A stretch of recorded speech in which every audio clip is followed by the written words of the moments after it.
نیکیاں کرتے جاؤ، دریا میں ڈالتے جاؤ، جب کبھی زندگی میں کوئی طوفان آئے تو یہی نیکیاں کشتی بن جائیں گی۔ دوستی وہ جو آپ کے جذبات کو سمجھے، ہم سفر وہ جو آپ کے احساس کو سمجھے۔ مل تو جاتے ہیں سب اپنا کہنے والے، پر اپنا وہ جو بن کہے آپ کی ہر بات کو سمجھے۔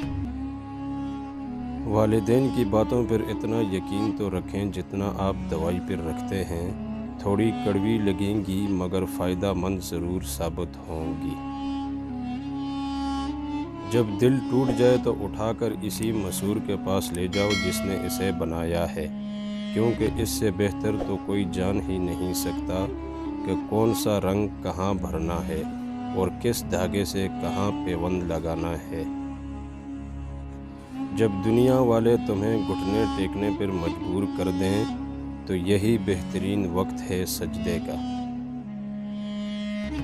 مضبوط تو وہ ہیں جو رونے کے بعد اپنے آپ کو خود سمجھائیں کہ اللہ ہے نا سب ٹھیک کر دے گا۔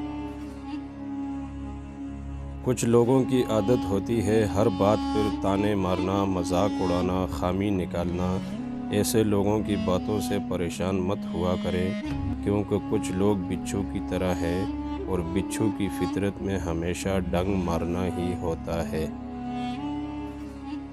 سب سے زیادہ تکلیف دہ لمحات وہ ہوتے ہیں جب آپ اپنی سب سے قیمتی چیز کو بچانے میں خود کو بے بس محسوس کرتے ہیں۔